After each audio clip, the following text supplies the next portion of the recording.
Way back in my Clockwork review, which was in early 2015, I made a mistake that rustled some jimmies in the comments, and it actually didn't have anything to do with Clockwork. I was listing off Jeff the Killer knockoffs, and I mentioned Hoodie and Masky. As several people pointed out, they were actually characters from Marble Hornets, which is the Slender Man story. This was kind of a big oversight on my part, because when it comes to creepypasta, Marble Hornets is about as high profile as you can get. Beginning in mid-2009, Marble Hornets is a YouTube found footage horror series, which I think is an awesome idea. It was done by the time I made the Clockwork video, but not for long.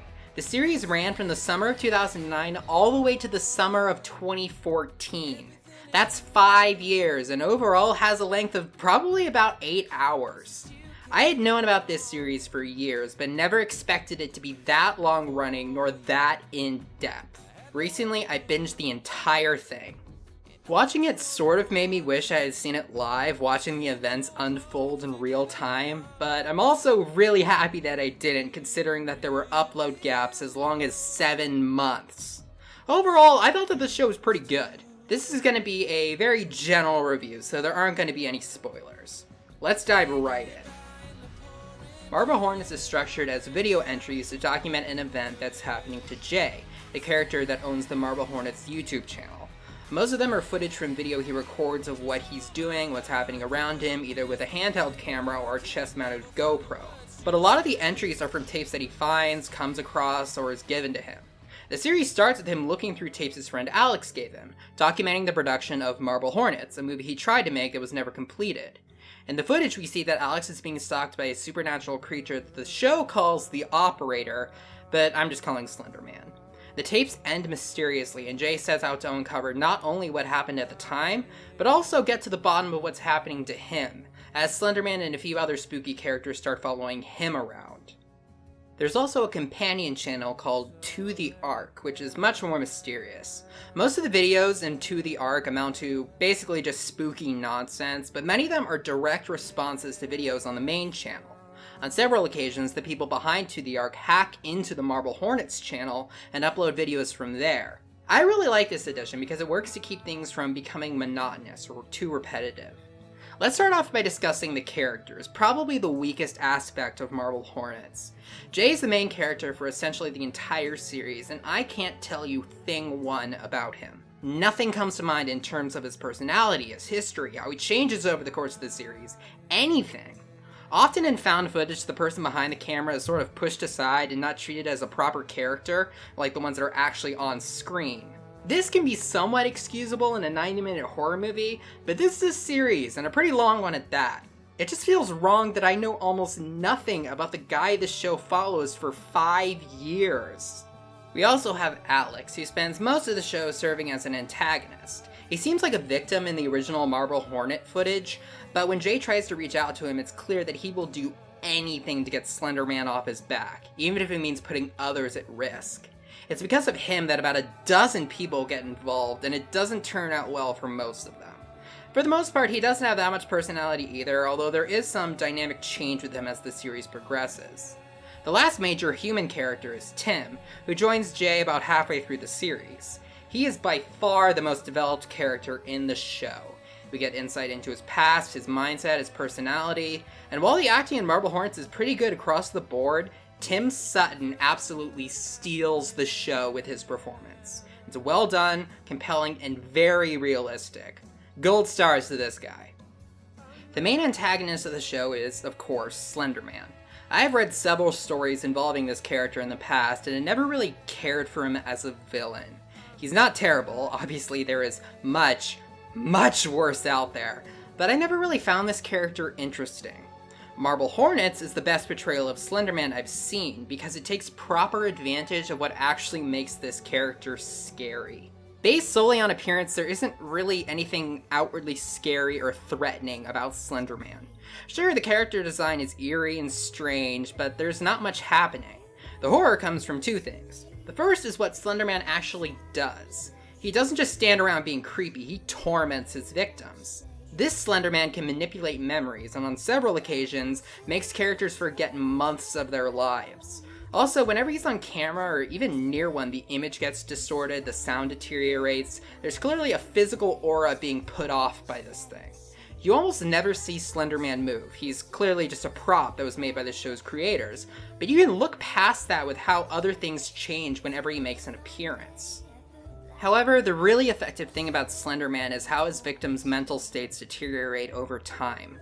The frequent lapses in memory, changing of locations, and constant fear really take a toll on the characters, and we see in real time what effect years of stalking has on a person. It also helps to explain why these characters feel the need to record every solitary thing they do. Several times, Jay will forget where he has been and won't know until he looks at the footage that he gathered while he was doing it. Slender Man following you isn't something that you can ignore. He can appear anywhere at any time, and there isn't anything that you could do about it. This is epitomized with a fact that I didn't even realize until after I finished the show. Slender Man didn't kill any of the characters. Every single confirmed murder in the show is done by human hands. Slender Man doesn't deal with painful deaths, he deals with prolonged suffering, which in many ways is even scarier. Rounding out the characters, let's discuss Hoodie and Masky. They never named them that in the show, but the internet called them that and it just sort of stuck. Hoodie and Masky are two disguised humans that at first seemed to be working for Slender Man, but as it turns out were lone wolves who have their own agendas. It's also heavily implied that they're the ones behind To the Ark. Masky is the first one introduced and is only really a recurring character for the first half of the series. He's essentially the Michael Myers type, the silent masked psycho. Unlike Slender Man, who plays with his food, Masky is quick and direct. He appears to have no interest in hiding or being covert. Alex? Alex? For the most part, his character serves as a red herring, since it appears that he wants to kill Jay or is even working for Slender Man, both of which are revealed to not be true later. His identity is revealed relatively early, and his whole character was just never really that interesting to me. Hoodie is completely different and might actually be my favorite character in the show. He shows up mostly in the second half of the series. His MO is pretty much the opposite of Masky's. He's always hiding, always running, and always keeping his distance. However, he does record everything he does and uploads his footage to Marble Hornets multiple times. Because of this, it's clear pretty early on that he has little interest in Jay and is purely after Alex. I really like the mystery surrounding Hoodie. He clearly has his own agenda, but it's not clear whose side he's on, if any. Unlike with Masky, the identity of Hoodie is kept secret until almost the very end of the series. And while I was able to guess who he was before then, he kept me guessing for most of the show. There is one problem though. Masky definitely looks scary, but Hoodie isn't even slightly creepy. In fact, I find this character design rather cute, which I'm pretty sure isn't what they were going for. Now I want to talk about how good this show is with horror, which is really important for something like this. Most of the horror comes from Slender Man, and he's pretty effective. You rarely ever see him move, he just sort of stands there, but it's clear that he can teleport, so nowhere is safe. Almost every scene that he's in works. Only one exception comes to mind. I'm going to mute the audio here so you can just focus on the image. They clearly just did this because the Slender Man prop is too tall to stand upright in the tunnel, but this image is not effective in the slightest. Maybe if you saw the long fingers slowly curl around the corner, that would be creepy, but since the arms are down, it just looks cartoony. He looks like a whack-a-mole, or the neighbor from Home Improvement.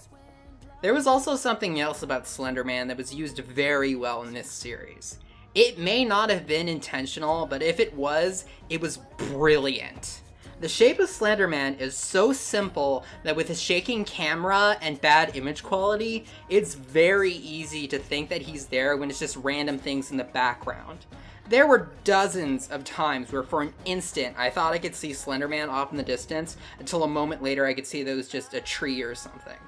This communicates the paranoia that the characters are feeling very well. Slender Man really could show up anywhere, so I imagine that his victims see him in everything too. You actually see this paranoia in action later on in the series, because on 2 separate occasions, Jay sees something that's not actually there. Hey, He was right out there in that tall grass. There's nothing out here now. I pointed the camera at it.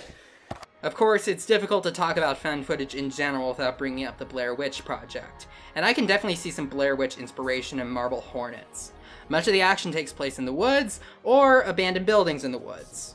In Blair Witch, there is a very subtle warping of space and time. However, that is ramped up a lot more here than it was in the Blair Witch Project. Characters often seem to teleport, and there is a sequence of jumps you actually see happen at the end of the series that looks great.